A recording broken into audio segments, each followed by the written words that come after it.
well early, and you saw Liff in the bot lane playing that pretty much perfect game. I think it was something like 15-0-8 with 280 plus CS on that Twitch. So that was a very, very, very scary combo. And to see the three of them again on the team is going to be a lot of fun to cast. Definitely. I mean, that Omicron Fizz, just, you didn't even look like you knew how to play that game. It was definitely fun to watch. Rise and the Fizz actually being banned out. American Flag was, I believe, a part of that team, wasn't he? I don't think so, but Omicron's most played champion on the mid lane is that Fizz by a significant amount of games. You're actually trying to bait out the pick before, but it looks like Purple Team just says, go ahead, ban it right away. I'm sure they're watching this stream and seeing me get my pants pulled down around my ankles for most of the mid and early game, which was not a whole lot of fun. And then Morgana Lucian, definitely two of the stronger bot lane champions right now. Definitely going to see those banned out. And then Caitlyn. A bit of an odd ban, I would say. A really, really surprising ban considering the fact that it is definitely a champion in Lift's pool. I'm assuming it's going to be a spike Lift bot lane again. They like having that dominant power and that pressure, and then having a roaming assassin in the mid laner on Omicron. That's usually a good situation to put their three top players in the draft night. And fresh ban coming out, so a lot of targeted bot lane bans. You see 4 of those going down, and then in addition with the atypical Rise ban and a Fizz ban coming across, and there's that first pick Twitch. I mean, yeah, Lift did very well on the Twitch last week. Definitely going to expect it to stay in the rotation until it gets banned out.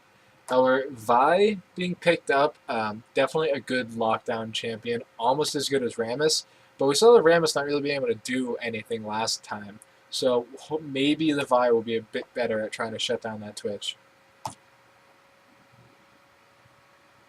Yeah, especially without any escapes, getting in there and being able to proc off the assault and battery and just being able to efficiently lock him down. I mean, that in combination with the Vault Breaker is going to make her a very, very, very dangerously immobile Twitch. So it looks like that's going to be the first step towards creating that kind of lockdown comp to keep him in place, because we've all seen what Lift is capable of on the sewer rat. Who is getting a new skin. Definitely great to see. Chuba decides he wants the Jarvan instead of the Vi, and then American Flag going with that Leona. Nami is still available for blue team support, so we might see that come through. A fairly good pick against the Leona just because of the heals and the amount of disengage at level 6. But we'll see what's going to come in.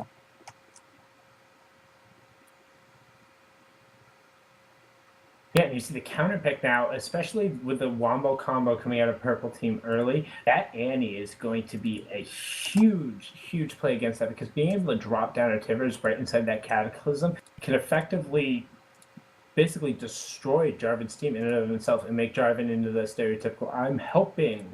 But if they're able to calm her down the tune and lock her out, I don't know.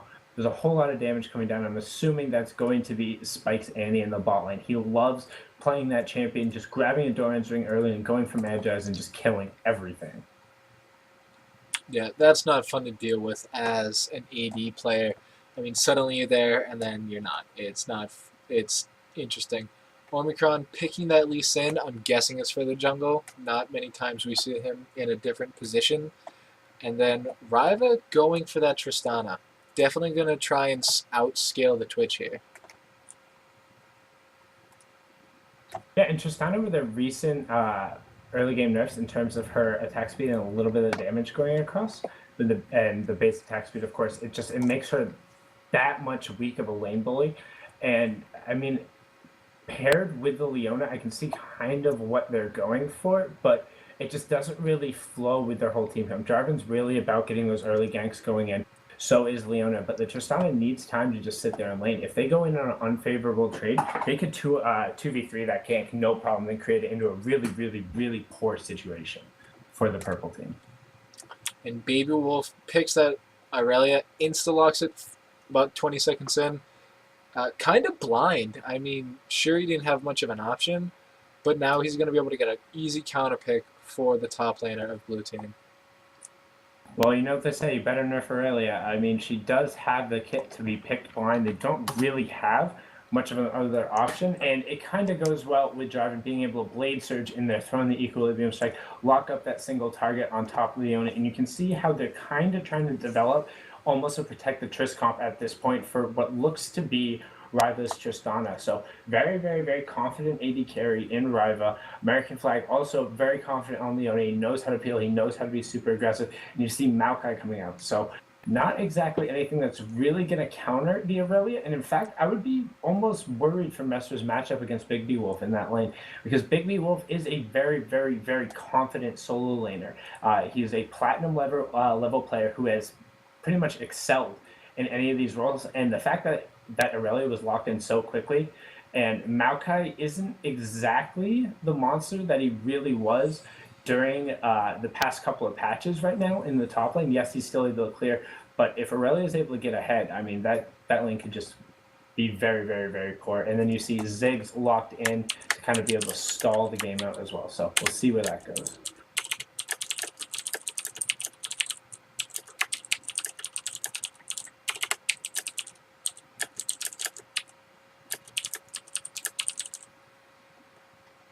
And sorry, guys, I'm busy spamming Reno the Twitch link out.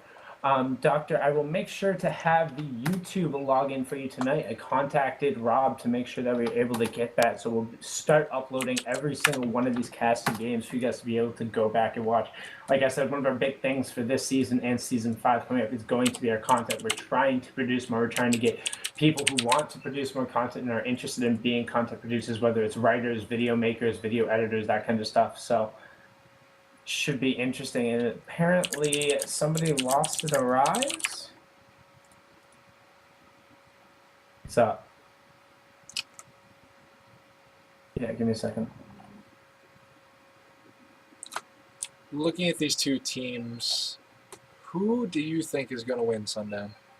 You're not here, actually. So I'm going to take it, and I believe... I don't know. It's actually really close. Omicron's going to have to really land those shockwaves, and that just sets up perfectness for Spike, for Liff. So, really, I'm actually going to give it a blue team. With the ball delivery of Lee Sin, and then the perfect setups for the Tibbers, for the Rat-a-tat-tat, there's just so much going for blue team come mid-game that I think purple team's going to have a really hard time mitigating that. With their late game scaling. Jarvan's not going to be very useful for much of the way of tanking. Yes, he has his knockup and Cataclysm at 6, but he's fairly squishy, especially with the Brutalizer Spirit of the Elder Lizard builds. And I'm back. Sorry about that. Okay, I was explaining why I think blue team's going to win. Aurelia's definitely a late game scaling to mid game, I guess, when she gets her Triforce Cutlass. And then Tristana's also going to be that late game monster. But blue team just has so much mid game power that they could run away with it. Yeah, I really think if Spike and Liff are able to roll the bottom lane of Riva and American Flag, the problem, I look at the matchups more than I look at the champions, which might be an inherent flaw. But I feel like when you're coming at this point in time and you know the players, you're able to kind of do that. And Riva and American Flag are both very confident players, but Liff and Spike have known each other for a very long time, and this is actually the second week, or the second ADL in a row. They've actually just been paired in the bottom, and they've been trying to kind of get this little duo and then build a team around that. So I think if the blue team is able to snowball that lead in the bot lane and then kind of bring it up and make dragons and mid lane pressure out of it, they're going to be able to win the game. However, if the purple team is able to kind of either hold that lane or even lose that lane, but not let it snowball further than what it should be into the dragons, they're able to really keep map pressure over the map. I think the purple team overall has the better late game comp, with Ziggs being able to clear out the massive AoE initiates coming out of the Mega Inferno Bomb, the Cataclysm, and basically all of Leona's kit combined, and then the single target lockdown is going to be able to peel out for the Tristana, not to mention she can peel for herself. So it'll be really interesting to see which way it's going to go. Skin predictions in the last 5 seconds. 3v4 4, and the blue team will have the 3. All right, let's give it a second to load up, and we'll find out from there.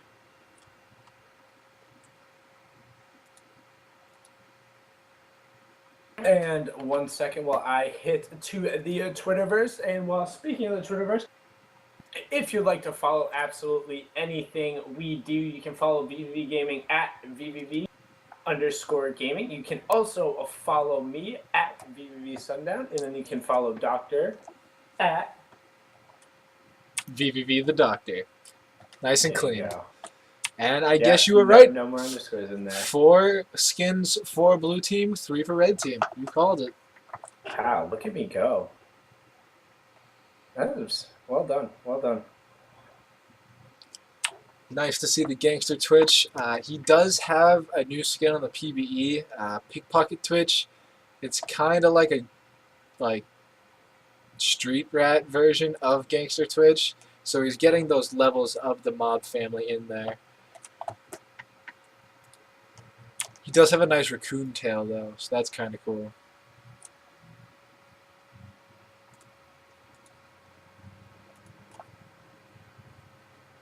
Yeah, I think we've said just about everything there is for what these teams need to do to win it. Definitely going to see how this early game comes out, because if purple team can get an early game lead, like if they can get first blood on a Tristana or the Aurelia, then that can definitely spin this whole game around.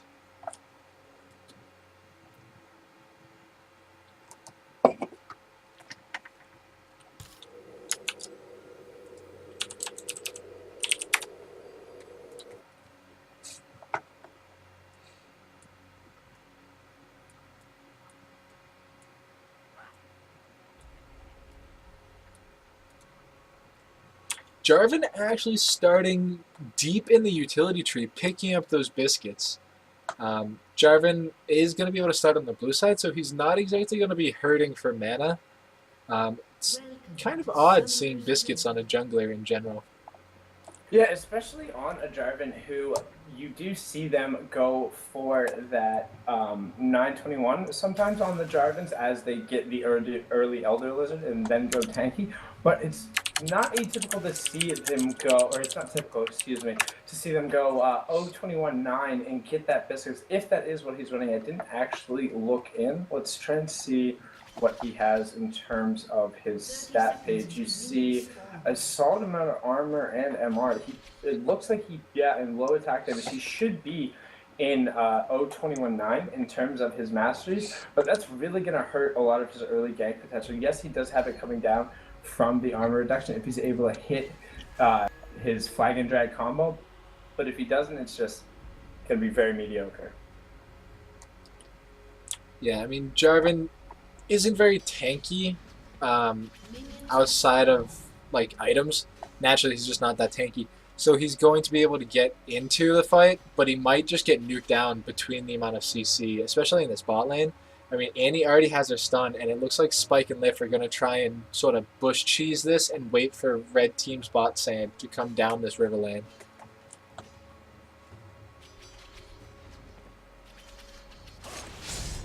Yeah, still just hitting the social media verse a little bit. Sorry about that, guys. And as you see, the buff starting off right away. Jarvan getting a little bit of a leash with his Flaming Heart, not getting any help at all. Lift being able to pick up some solo XP there while Spike runs all the way down. And they decided not to stay in that bush and try and get the first blood. They're just going to farm up and try and hit level 2. Yeah, which don't necessarily blame them. You would figure that Raven, the American flag, would be relatively safe down the lane. The one thing that Spike needs to be careful of is basically not creating anything down this lane. He has to pressure given the fact that he didn't take a gold generation item. And you see the early level 2 out of vVv is able to force Mestra completely off of this wave. He was able to push up just enough where he's still stalling the wave, out and away. So Maokai is forced to farm with the saplings, but still missing that CS. He's already up 7-2. And granted, yes, there is still the first CS there, but Aurelia is doing everything she can to keep him up and off that wave. Yeah, lots of damage. Maokai doesn't have the best health regen, especially at this level. He's going to have to spam spells, and he's going to run out of mana very quickly. And at that point, he relies on Aurelia to try and cast spells to get his health back up. But she can just auto-attack. She doesn't need to use spells to farm. Yeah, and additionally, he also... Flaming Heart lands the spell combo, gets Tempest down. Strike right away. No cripple going to come out. Yeah, no issue for that. Knew she had her E up. She probably should have been a little more hesitant about checking that push, honestly. At 3 minutes and 30 seconds, you really don't expect the Lee Sin to be up there. That being said, Jarvan's coming in to cut him off, hits the flag down combo. Here comes Aurelia, flash Equilibrium Strike. However, Leona lands the Season's Blade onto Spike and the Shield of Daybreak. Gonna go really low, forcing the heal out of Lith. Wow, didn't even see the engage in the bot lane. Really tough fight. Flaming Heart having to flash away from the top lane to avoid giving over that first blood to Aurelia while the engage goes on in the bot lane. Man, hard to keep up. They're both just going so ham early. Chuba's coming into this mid lane. The minefield lands, auto attack down onto Chuba. Gets the knock up onto Omicron, but does he have the damage? Red buff's ticking. Flash from Chuba's gonna get the barrier. Flaming Heart's gonna show up too, and Rising Dawn actually decides to flash out of tower range. Looks like he was gonna go to try and get some kind of bomb off as she was going base, but those bouncing bombs not having that much damage early on, and Lee Sin showing up to throw a shield down anyway, forced him to just flash right back out. So, Dr. Miles, man, could you do me a favor and when you get a chance, update the title just because it says Season 3 Amateur Draft League Night 2. You can just take out the Night 2 part on the title. You can do that from the dashboard at any point in time.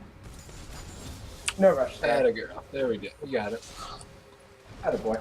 And as we see, Ziggs going back now right as the Orianna gets to there. He actually was able to push up a double stack wave, and you see she lost some creep, but not too much to it. And I actually need to sort out my icons. Orianna being forced back so early though, she was forced to not have that big of an item pickup, so she was only able to pick up a second Doran's Ring and some potions, whereas Ziggs is going to be able to pick up that Chalice, some wards, and potions. So he's going to be able to get some vision down, protect himself from the Lee Sin ganks, and have better mana regen to keep throwing out those bouncing bombs. Yeah, which is definitely going to help out. I mean, getting that early Chalice is always great, especially on a mid laner when you're going against that another AP champion who's just going to harass you out. The armor, the magic resist, the mana regen, building into the eventual CDR for the athletes. It's just a basic first start item, and it's also just not really an awkward amount of gold. It's really easy to just get to 880 CS. Flaming Heart's coming down to this bot lane, but so is Chuba. Resonating Strike lands, the knockup lands from the Flagon Deck. Zenith Blade lands onto Lift and Flaming Heart. Spike going super low, but Lift's getting tons of damage onto the American flag.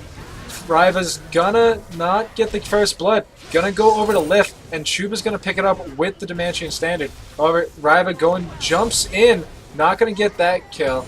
Kills Spike and then goes down to Lift from the Contaminate. Contaminate damage is... Rising Dawn's going to come down, throws out the Minefield and the Satchel Charge, and gets Lift Flash for the stealth. Rising Dawn is doing a really, really, really poor job of managing his target tower aggro right now. This is the second time, at least, where I've seen him just walk up and take at least 2 or 3 more tower shots than he needed to. Granted, he could have taken one and gotten off the Rising Dawn finds an Omicron, and Omicron's just putting down tons of damage. However, a nice Satchel Charge is going to save Rising Dawn for now. Really phenomenal Satchel Shockwave lands, gets the barrier, but not enough damage to kill. Omicron ran out of mana. Yeah, really, really, really dangerous. He wasn't able to follow it up with an additional dissonance. I don't think I'll have to be able to rewatch that replay. But the one thing that is really key to notice about this is Ziggs is being forced out right when the blue buff is falling. Stun lands onto Riva, and a Flask is going to go down, gets the rocket jump out. I mean, it's so hard with this bot lane always looking to fight. I mean, both sides just want to be going ham. Might as well just keep my camera down there the whole time. And Chuba looking to sneak in while Lee Sin is just finishing off his red buff right now. They know that side is warded. And I don't think they have a sweep to clear that out yet. Yeah, Spike gets a good ward, and American Flag gonna get stunned up. No tower aggro yet, though. Lift, not having gone back, is now an item behind Ryva, but he's gonna try and take some time to go back and leave. Oh, no, he decides to stay and defend the tower. And Flaming Heart's coming in to try and do something. They have vision of him, though, so it looks like they're just kind of wasting his time while Jarvan is getting up towards that second buff. So Lee Sin falling a little bit behind on each one of his buffs right now. Lift really wants to base so he can pick up an item. Having that 2 kills, he's sitting on 2,500 gold, but he could lose a lot of tower pressure unless Spike uses his mana to clear that wave out. And Mestra up in this top lane, still stuck trying to farm with satchels. Not satchels. Saplings. Saplings. A Blade Surge on with the hidden style, trying to just force the damage onto this Maokai. And it looks like Jarvan is sliding his way on up there. Wow. The Cataclysm coming out. There, but Chuba flashed, yeah. he flashed right in lane for just nothing. For the Cataclysm. Tibbers gonna miss onto Ryva. Ryva rocket jumps away, but lots of damage coming onto the American Flag between the Rat Poison and the Spike Incinerate.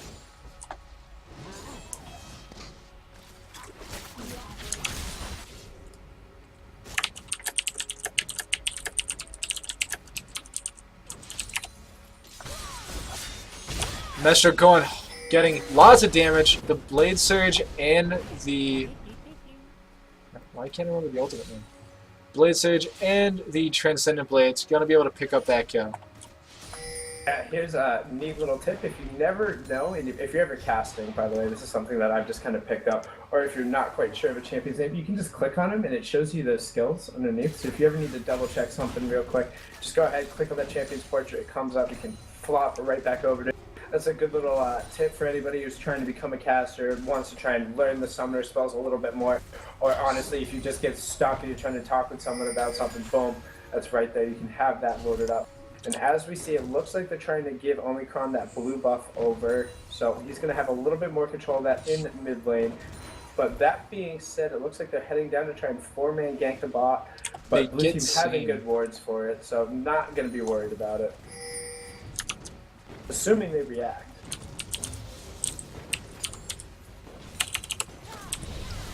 A good sunlight coming down. Zenith Blade lands onto Lift. Lift's going to try and go invisible, but he just gets nuked out by that Leona W, and that's going to be the dragon. And I just watched that the other day. I should have known that it was Eclipse. However, Omicron puts a Trinket Ward down to try and get vision. They don't have any sweepers to try and clear it out. I think he just wants... Well, Lee Sin will be able to contest. It's whether or not he just decides to go for the outright steal. He has the ward to come back over, but wasting his Resonating Strike very early. He goes in, smites, lands down, but he's gonna go down. No shockwave coming in from Omicron though. Chuba lands the Flag and Drag, and the Shield of Daybreak Zenith Blade combo lands onto Spike, and that kill's gonna go over to the American Flag. Not quite who he wanted it. Omicron forces Chuba out of the fight and doesn't get the attack from command. Big B Wolf wants this, lands the Equilibrium Strike and the couple auto attacks, and is gonna walk away scot-free. And that's the power of that Aurelia. She's up about, even though she's leaving lane, she's still up close to 20 CS, and now she's 3-0-1, and she's going to be able to go back. Oh, no, Lift stopping the back, going to be able to actually pick up that shutdown gold as well.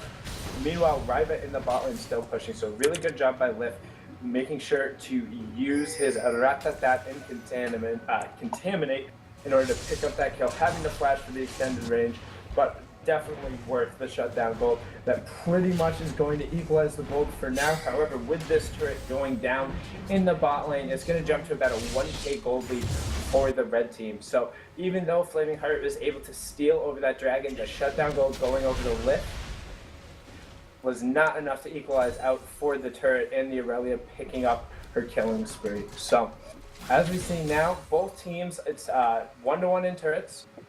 One dragon for the blue that was actually stolen away by Flaming Heart, and then 7-3 in kills. So it looks like the blue team isn't really capitalizing right now on their early game potential / I mean, this is the time to be transitioning into that mid game. And if they don't get some kind of control over the game now, it's going to be really, really, really difficult for them to assert themselves over the later course of the game and pressure the map, because you're not going to be able to push into the lane. You're not going to push Aurelia out of lane. And Tristana and Leona are just going to be able to fight out basically whatever and stall long enough for them to get over there. Mestro wants to steal away this blue buff, but he gets caught up by the Shield of Daybreak and the Zenith Blade. However, he's super tanky already with just that Catalyst. Ryva eats the Tibbers and the Disintegrate, but doesn't quite go down. But it looks like the entire blue team is bot right now. One Resonating Strike lands, the Tempest Cripple goes down, but the Shockwave only lands onto the American flag. So that's going to be a turret, but Aurelia is just counter pushing by herself all the way. A teleport's going to come out. I'm not sure if it's going to be worth it. It's actually canceled out. So there goes the teleport down. Not really sure if worth it. And it looks like they're just going to trade those turrets. So going 2-2 and still that 1k gold lead. So now what do they decide to do with it? How does each team respond to the push? Rising Dawn pushing up in this mid lane, going to use his Satchel Charge to try and keep himself safe. Misses that bouncing bomb, and Omicron's just going to clear that wave out from his tower. Yeah, and that's the one big benefit. Of course, both of these laners having really, really easy farm, and surprised actually that the Ziggs isn't able to have a little bit more of an advantage. Yes, the Orianna did pick up additional Doran's Blade and boots, but I feel like with that Athens, he should have much more farm, at least on his last hits. Apparently, just his bombs aren't dropping away right now. Like, it's very unusual for Ziggs to only have 98 farm in such a short lane. And the fact that he's actually used his bomb multiple times for CS or gotten only CS out of it makes that even worse. Like, he should not have less farm than the top laner. But looking at the top lane matchup between Aurelia and Maokai, I mean, he's up 4 kills worth of golden farm right now. Yeah, and that's huge. Aurelia has that Triforce. Maokai really can't stay in the same lane with him already. And it's only going to get worse once she picks up those Merc Treads and Cutlass into Blade of the Ruined King. And this bot lane, Tristana actually being up 20 CS on the Twitch, that's not something you typically see. But because of the 3 kills, he's able to pick up a Zeal instead of a Boots. Rising Dawn going hard, lands the Satchel Charge. The Sunlight coming down, Shield of Daybreak. However, a 4-man Shockwave? 3-man Shockwave. Omicron trying to save himself, does with the shield. Ryva not able to pick up that kill with the Buster Shot. Man, that solar flare from Leona caught right down on Flaming Heart's head. I mean, Spike now getting caught up. Flashes while it hits. Ignite coming down, gonna pick that kill up. Now Messages in the middle of 4 members. Tower goes down, Cataclysm comes down. Ryva jumping in with the rocket jump. And that kill is going to go to Rising Dawn, and this could be a secondary tower. Unless Lift wants to go superhero mode right here. Stealths in, throws down the cast and the Rat-a-tat-tat, trying to kill Ryva. Heal coming out, no contaminate damage, going to be enough. Saves the tower, but at the cost of his own life. Flaming Heart jumps in, lands the Tempest Cripple, but doesn't get the kill on a Rising Dawn. However, Omicron picks that kill up. Ryva rocket jumping in. Zenith Blade lands. The Chuba getting the slowdown, but the barrier coming out as well. Yeah, that's going to be a dead Omicron. So red buff there coming up. It doesn't matter. Q is going to be able to come out from the jar. Chuba wants to give it to someone else. Yep, giving it over to the Aurelia. That's going to be enough gold now for her to complete her merchants if she so decides to go back. She's sitting on about 1,300 gold right now, so it looks like, yeah, I have no idea what she's doing, honestly. She's like half doing golems. She should be going back, buying her Merc Treads, and start working in towards the board, probably picking up a Vamp Scepter, because at this point, she's large enough to just carry on her own. On the flip side of that, you see... Go ahead. She could be trying to get that Cutlass gold. She was just off of 1,400 gold, and then that Golems put her ahead. But now she's looking like she wants to 1v1 this Maokai while she has blue buff. Blade Surge, Equilibrium Strike, and the Hit Style putting down tons of damage. However, he could run away. Throws down the sapling. Satchel. I don't think she has enough damage to nuke him out if he decides to throw the Vengeful Maelstrom on and just kind of tank that out. Yes, the Aurelia has a bunch of damage, but without that hard CC of a stun and the fact that she was giving up the HP advantage, she's not just going to be able to lock him down. There's too much disengage from the Maokai. Dragon has spawned again. Lif wants to go on Rising Dawn, decides it's against his best interest. And with Chuba already in the pit, they're going to start the Dragon. Resonating Strike lands on the Chuba. Can Lee Sin steal the Dragon again? He has a ward to jump to. He jumps in, doesn't get it this time, and he's going to go down to Riva's Tristana. Riva actually jumping over the wall, wants some more. Doesn't find anybody and just walks out. And Big B Wolf still not going back yet, just pushing a huge wave into this tower. Gonna do some BM dance. And to be fair, that looks pretty cool. And that's a great sunlight landing down. The big bomb coming down, picking up that kill. Now Spike gets the kill onto Riva. Rat-a-tat-tat coming out in the top lane. Big B Wolf trying to pick up a kill here. Lift flashes away. Contaminate's gonna be enough, but Fliff had to use flash and heal to survive himself there. However, in comes Chuba to clean up. Chuba wants this kill and then goes for style points with the Cataclysm. Resonating Strike lands. Flash a bit early, but Flaming Heart now gets locked up. Kick coming out. Satchel Charge going to pick up the KO there. Mesha twisting advances in, gets ignited, and is just going to walk away. Chuba also with the BM now. Yeah, and I mean, this is just getting scarier and scarier for it. I mean, like we were talking about at around 12 minutes, trying to transition into this mid-game, this is the point in the time where the blue team should be really thriving with the Lee Sin, with the Orianna, with the Twitch, with Maokai. That being said, they just don't have the map control. There's too much pressure coming out from purple right now. And that's that hard engage we see from the Leona, from the Aurelia, from the Jarvan. They just want to jump in there and fight. And they have the CC to do it. Because while everyone's locked down, you have the Ziggs just dropping bombs on everyone's head. You have the Tristanas auto-attacking whoever is closest. And with no real defensive items built up onto blue team yet, they just can't handle it right now. No, not at all. And I mean, they have a certain amount of wave clear, but that being said, we were talking about how the Zigg was farming poorly early on. Now you see he's picked up about a 35 CS advantage, and he just actually went back, grabbed his death cap, boots one, and a bunch of wards for his team. So he's now going to be able to throw out that vision ward, throw out a sight ward, and you see how the red team has complete control of the top side of the map. Bot side completely dark, but they don't really care. On the flip side of that, because Spike is building his AP Annie, his team has no wards on the map. Just they're relying solely on trinket wards and whatever sight wards Lee Sin is buying to jump to. And picking up that Mejai Soul Stealer, he's not getting the kills. Meanwhile, Big B Wolf wants this kill in the top lane, lands the Equilibrium Strike, but it's just going to be a slow. Already half health though. The Transcendent Blade's coming through. Blade Surge going to come out. The big bomb's going to be enough to pick up that kill. Sunlight coming down from American Flag. Zenith's Blade's going to miss. He gets stunned up under tower. However, Chuba is also now under tower. But they get away safely for now. However, there is still the threat of that shockwave.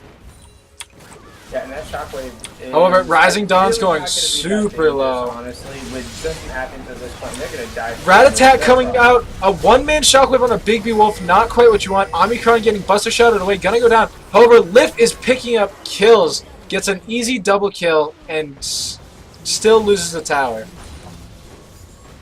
So there is a little bit of hope. You see how much damage Lift is putting down. With that being said, they're going to have to back off of this. Low HP bars all around. And Lift, with that IE static shift, he's at the point in time now where he's probably telling his team, look guys, you're all getting blown up. We just need to turtle in, hold our inhibitor turrets, and just pray that I can really get off a good ultimate while they group. And that's where the shockwaves are really going to come in clutch. Omicron needs to land 3 to 4 man shockwaves for the rest of the game for his team to even have a chance. The Rat-a-tat-tat is doing work, but if the red team's just completely spread out, it's not the most effective thing. And then also the Tibbers. If you can only land a one-man Tibbers, it's almost a waste at this stage because there's so many threats that red team has right now. And you could just say that exact same sentence, but replace Tibbers with Shockwave, and that's what we've seen all game out of this Orianna is one-man Shockwaves over and over again, and they're not on the priority targets. And playing from behind with Orianna, you need to be hitting multiple man Shockwaves. The only way you're able to single target out with Orianna the Shockwave early on is if you're snowballing and playing her like Toys played in Season 2, kind of as that roaming assassin looks to get around the map. But that being said, it looks like he's trying to just get towards a Void Staff, but with only an Athens on top of that, the damage he's throwing out on those balls are just negligible at best. Yeah, he's still very behind on items. Only one item to the Ziggs is 2. And Ziggs should be sitting... What did he buy? Oh, he finished his boots. Okay. Yeah, he finished off his strike boots to get some pen in his build, which is going to help him out immensely, given that it's very, very, very minimal magic. There's only the Negatron folk in the Athens. You see them clearing out the wards on Baron, and they're just going to go ahead and do this. And they think they're so far ahead they don't have to worry about a steal here. They're just going for it and leaving Big B to sort of steal this away. Riva just gets nuked out by the Annie. The Baron goes down, 2 Chuba flashes out. Zenith's Blade lands onto Mestra and somebody. A 3-man Shockwave. Lift still going down. Triple kill for Lift. Lands his cask and gets sped up by Omicron. He gets hit by the Satchel Charge and doesn't want any more. Rising Dawn doesn't have his ultimate still, but he could chase if he can dodge out. Lift just walks right by a pink ward. Rising Dawn knows where he is and is going to try and snipe him out.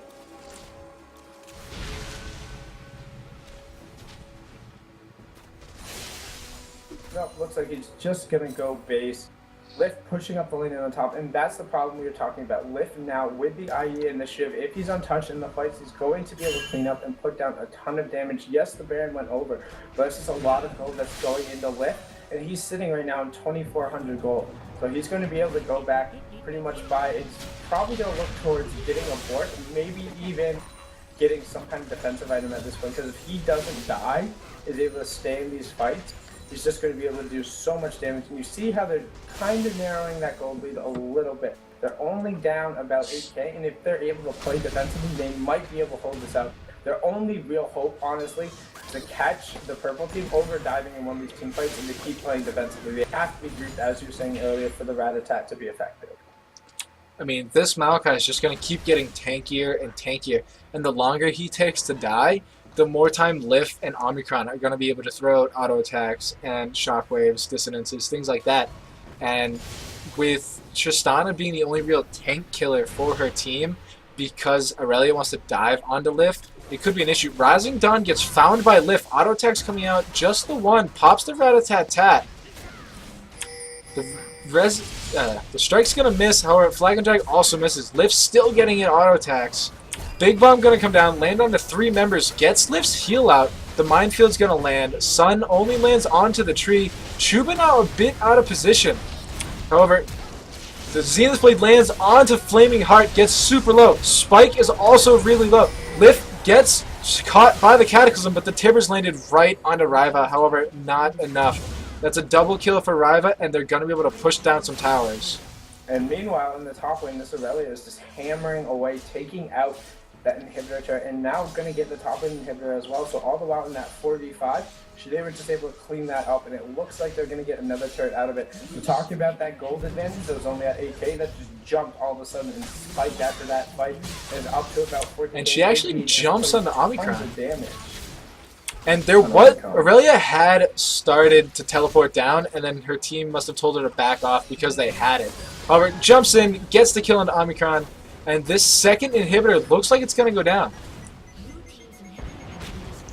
That's the second inhibitor, and honestly, they just need to rotate through the mid lane with the bear buff still on the Ziggs. He's going to just be able to regen up, push those waves out, and this is 6 1-in-10 Ziggs, and that's the issue. Regardless of it, he was able to just keep down in lane, just farm, and once you get past that spike, he's just going to put down a ton of damage over the course of the whole map. Riva just kind of soloing the dragon. Chuba must have missed his flag and drag combo because we saw the flag there, but he clearly had to run around. Gets the smite in anyway. Queues have been very, very, very slow all game, but despite that, 2 and 18. So he's in on 20 of his team's 26 kills right now. So very impressive. Leona with the same kill involvement at 4-2 and 16. So really, really, really good job. And you see Leona even picking up a Sheen. So just saying that she wants to get in there and really go ham. And she's actually effectively tankier than the Jarvan, who has the Randuin's and a Giant's Belt, whereas Leona just has that Randuin's. The Eclipse bonus stats are huge, especially once it gets to that 5 points max. And she's almost never going to die unless she tries to 1v5 from here on out. And Maokai doesn't quite have the same. He hasn't finished one true defensive item yet. He has the Roa, but that's just health. And against the team that he's going up against, he's just getting cut down.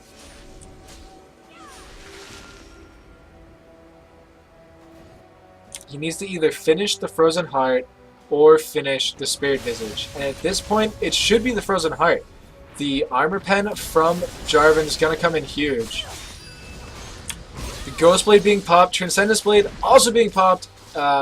She decides it's not worth his time with Lee Sin coming over. Just going to back off and try and keep pushing this lane in while her team takes the mid lane.